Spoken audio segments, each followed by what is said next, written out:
Steve Collins. I am a reporter here at the Bristol Press. As I was saying before, Steve, I ran across the tattoo a while ago, and I thought it was an interesting concept of, again, engaging young people in high-quality journalism, introducing them into it early. But since that time, a lot of other things transpired. So maybe we can talk about three different things. Sure. First, the tattoo. What is that? It is a teen-written online newspaper that my wife and I have been running for 14 years now. It's been online for 12 of those years, and it's been only online for the last few years. We have young people writing for us from all over the world. I think we're at 17 countries now, and plus a lot of kids right here in Connecticut. And a lot of them are working professionally, because I noticed in your blog when some of the other things have been going on, they've been leaving comments, talking about their disbelief of what's been going on. Yeah, we despite our attempts to educate them, a couple of them have actually gone into journalism, and they're doing quite well. So the tattoo they report about what are some of the all kinds of stuff. We've reported on everything from teen suicide to skateboarding to movies. We try to do a mix of serious stuff and just things that young people are interested in. Yeah, now that I'm pretty much full time in academia, and I deal with young aspiring journalists all day, I'm still pleasantly surprised that there are a lot of young smart people that want to pursue this profession. And what are your thoughts about that? I am surprised at that as well. That it's. I think part of it is that if you like to write, if you like to talk to people, it's a great. It's just a great way to get out there and to make a difference. And I think that's what they really want, is the idealism that shines through. It's just astounding. And I think that's where a lot of that comes through. I mean, you would think that in this day and age, and they look around and journalism all across, at least in the United States, is really hurting. You'd think that they would be more inclined to go find a job in something else. Well, I'm not sure what they can do that isn't hurting. But yeah. So I think it would be, and I say this with all due respect, that you probably consider yourself an old school journalist. You're an ink-stained veteran, but you're an ink-stained veteran that you've been blogging for a while. And I do read your blog. I mean, so before we move into that last part of the conversation that we'll probably talk about, just when did you start blogging? Why did you start blogging? And how is that mixed with your regular newspaper reporting? Well, I started blogging probably 5 or 6 years ago as part of the tattoo, because we knew that we had to be there to reach out to more young people. So we try and keep up with wherever they go, we go. But for the Bristol blog, which is a much more active thing, I think I started 2.5 years ago, and that was because we had an editor who was very hyped up about doing stuff online, and I said, "Okay, you want it? I'll do it." Of course, that editor's got and nobody really cares much anymore, but I kept doing it. And so, what made you different? I mean, you blog about stuff that's going on in Bristol lately. You've been blogging about stuff that's been going on with your company, but is it a different engagement with the readers from the newspaper when you write a story? People are always going to respond to stories, but is it a different type of engagement?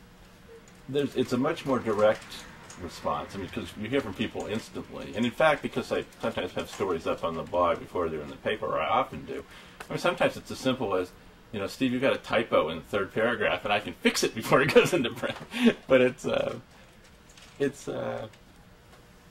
you get a lot of response. I don't know how whether the people online are the same as the people who are reading the paper. I guess I know they're not. I mean, the people that I hear from are very vehement and angry half the time, and I don't think that the average reader is like angry all the time.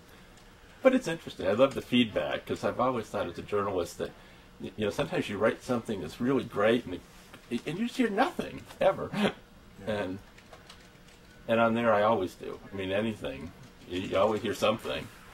So let's fast forward. I mean, you know, the news came out, I guess, a week or so ago about, you know, the Journal Register. You know, if you guys aren't, you and the New Britain paper, if you're not bought, then you'll probably go out of business. I mean, are you ready to point the finger of blame, or is it just the nature of the business? Or, and then finally, I mean, what? I know you have strong feelings that if, you know, we're a society is starting to lose that paper product, that, you know, you're not certain on where we're going to be as a community. Yeah. Well, as a finger of blame, I mean, some of it is just societal. I mean, newspapers everywhere are suffering. Part of it is unique to this company, which made some very poor business decisions. I'm sure they would agree with that. And you know, we're paying the price for some of that. As far as it goes, I'm still hoping that somehow it's going to stay in business, that somebody's going to buy it, that, you know, a white knight's going to come riding in, but it probably won't happen. And I do mourn for the loss of a daily newspaper here in town. I think that there are some people who really get what a loss, what a tragedy that will be for the community. But I don't think most people are going to get it until it's not here anymore. It's a sounding board. It's a place that records all the things that go on: the births, the deaths, the marriages, the fundraisers. I mean, everything that happens is in the paper. Or almost everything. Well, let me ask you, do you think journalists are up to the task of, I mean, you're a talented guy, good writer. You know, I guess in my thinking that not all journalists maybe aren't cut out to be entrepreneurs, but don't you see maybe some optimism that we can collectively in Bristol and just across, you know, Hartford and just across the country, you know, if we really are committed to telling stories, that, you know, the technology that you're using with the young people with Tattoo, your blog, that we can develop not just haphazard blogging, talking about things off the top of our head, but really good, solid journalism using these tools.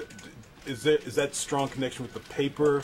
You know, is that the main missing ingredient? I think that in the long run, there will be some online newspapers of some sort that do much of what we do.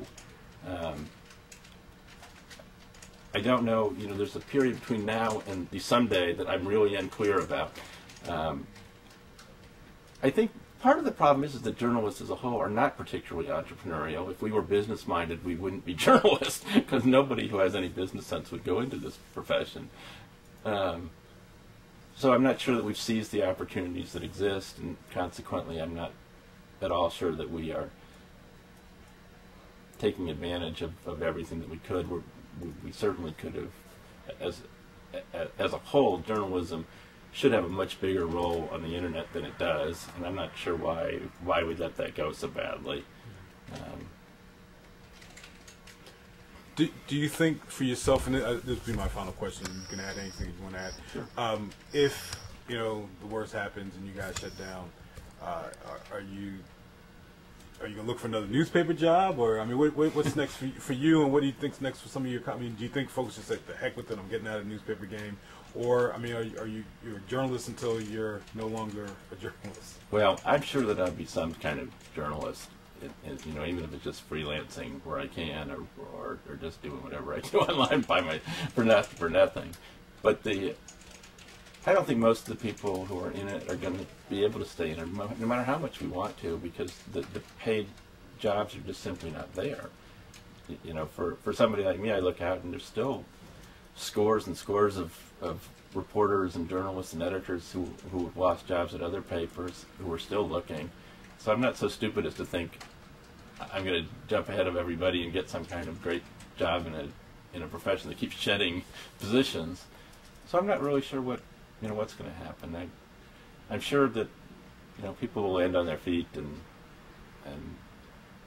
most everybody I know is they're bright, capable people with a lot of talent, and there have to be places in the world for them, but I'm just not sure what they are right now.